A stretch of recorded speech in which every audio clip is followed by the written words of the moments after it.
Wait, this isn't the show you think it is. Nude art people don't expect exists. In rooms like these, eyes expect glamour, then pause.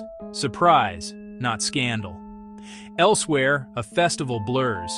Color and motion, bodies as canvas. Stories, not headlines. In quiet galleries, the body becomes study, not spectacle. Line, light, history, a corridor, a hush. We look longer and start to see. Some gasp, others lean in. Curiosity softens the room, not a driving beat, just a hum under the skin, an invitation to pay attention. This film explores nude art people don't expect exists. Careful, contextual, deeply human. Look past shock, find intention, stay with me, we'll slow down, together. Most people think nude art lives only in museums, but look closer. It appears in places you might never expect. In bright city galleries, beneath marble ceilings and careful plaques, the body is studied as form, light, and history. And yet outside, festivals treat skin as canvas, painted, temporary, communal. In classrooms, charcoal lines map gesture and gravity. Respect is the rule, learning the aim. In carefully curated private rooms, collectors host quiet viewings, consensual, contextual, discreet. On streets and small stages, performance artists explore vulnerability and power with choreography and light. The setting shapes the meaning: museum as tradition, festival as celebration, studio as study, home as curation, street as protest and/or play. Assumption says one place. Reality shows many, each with its own codes, permissions, and boundaries. Across them all, three anchors hold: consent, context, and care. No spectacle without respect. In Europe and beyond, these spaces coexist, formal and festive, scholarly and intimate, each expanding how we see. The point is not shock, it is understanding, how setting reframes intent, how audience reframes meaning. So we'll separate assumption from reality gently, from galleries to festivals, from classrooms to private rooms to streets. Look closer. Body painting festivals treat skin as canvas, a collaboration, not a spectacle. Pigment traces muscles. Consent guides every stroke. Workshops and parades celebrate technique. Brush, sponge, airbrush, temporary art that washes away, leaving a shared memory. These living canvas traditions echo ancient ritual and avant-garde theater, reframed for public spaces with clear codes of respect. Across Europe, curated exhibitions explore the body as form, history, and idea. Wall labels trace context, consent, and law. Sculpture halls remind us the unclothed figure is a classical subject. Framing and light invite study, not prurience. Curators balance access and care, age guidance, photography rules, and rooms designed for quiet reflection. Beyond galleries, naturism treats nudity as ordinary, a social agreement built on respect.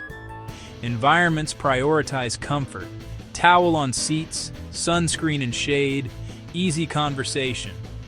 Everyday routines, not spectacle. Cameras are restricted, consent explicit. The goal is ease, not exposure. In each setting, intention matters. Art practice, cultural study, everyday life, different frameworks, different meanings. What seems provocative at first often becomes thoughtful when context, consent, and culture are made visible. Seeing and knowing can diverge. Learn the framework, and the image turns into language. Here is what nobody says. In the hush between flashes and applause, a feeling settles in. Curiosity, a prickle of doubt, a breath held. Tourists react first. Surprise, an awkward smile, then respectful curiosity. They lean in, read the context, and soften, because setting reframes meaning. In a gallery, the body becomes study. In a festival, it becomes celebration. Discomfort isn't the point, but it is the engine. It nudges us from reflex to reflection. The runway, like a museum floor, hosts ideas. The clothes become a language, the body, a sentence you must read with care.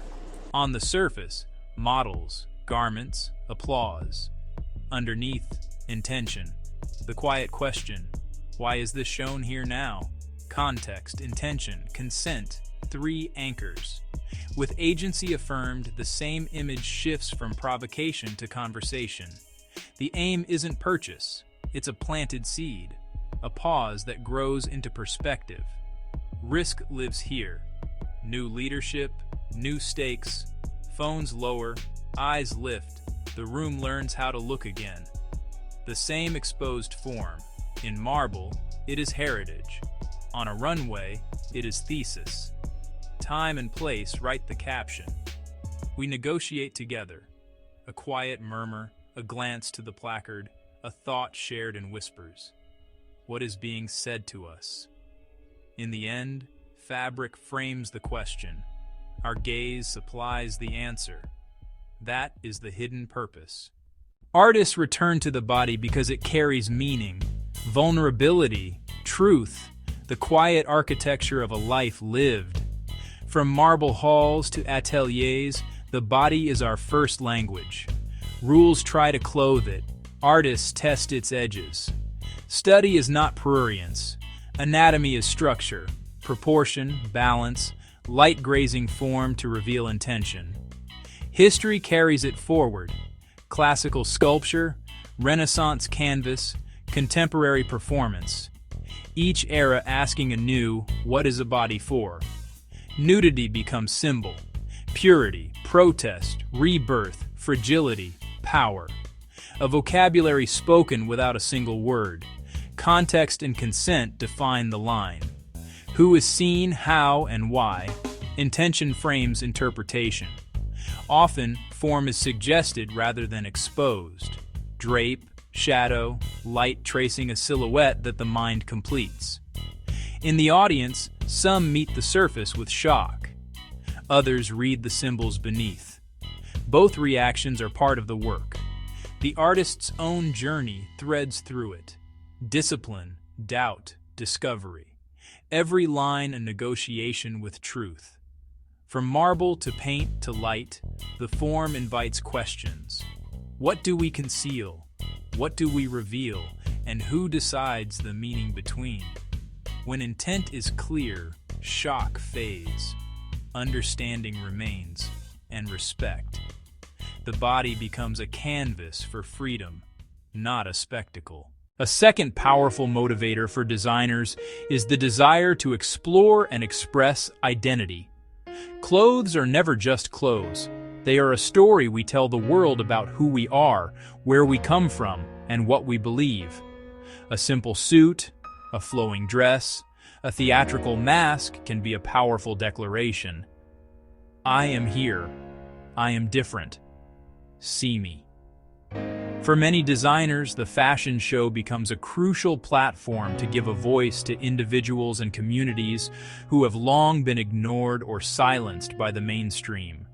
They achieve this by consciously casting models who defy the traditional, narrow mold, bringing different skin tones, a wider range of ages, body shapes, abilities to the forefront. This simple act can be profoundly radical.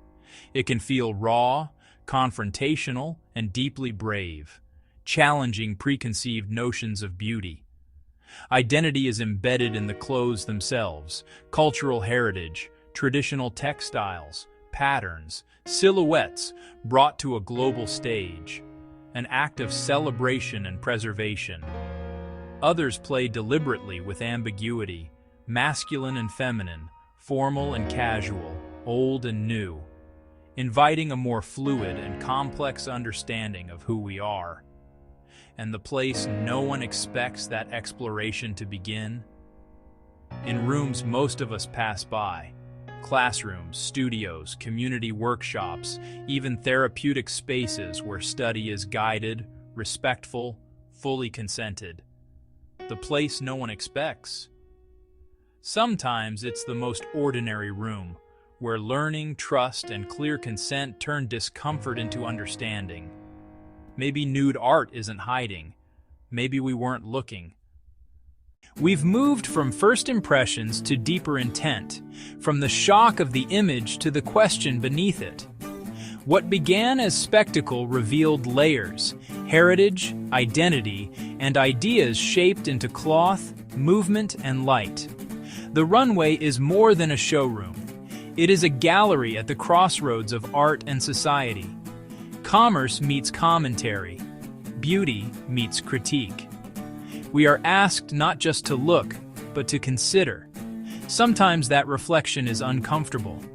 But discomfort can be an invitation. To pause, to ask why, to listen. Materials, music, casting. These are choices with meaning, not just stunts. They point to the world outside the runway. Between the human and the technological, the classic and the new, fashion negotiates a living dialogue about who we are becoming. We can disagree without contempt. Let the conversation be rigorous, curious, and respectful, as complex as the work itself. That friction, art and commerce, escapism and critique, keeps fashion culturally alive. It turns a show into a shared experience that outlives the lights. So as we watch, let us look past the surface and speak to one another. Watch, think, ask, and allow nuance to replace the headline. As the final model fades and the house lights soften, we arrive not at an ending, but at a reveal. Intention. The gasp was a doorway, the confusion, an invitation to look again. This was never about provocation for its own sake. It was an argument in fabric, a thesis staged in motion. Designers use body, cloth, and light to ask, what are you really seeing, and why does it unsettle you? If we slow down, past the headline and the shock, we start to see the frame around the image. Context, consent, meaning. Ask the work. Why this material, this soundtrack, this pace? What world is being mirrored back at us? Some will stay outraged, others moved. That friction keeps the show alive long after the room empties. At its bravest, fashion is a mirror, reflecting fear, hope, conflict, identity, so we can choose what to carry forward. The next time you're shocked, pause and ask, what is the intention here, and what might it be asking of me?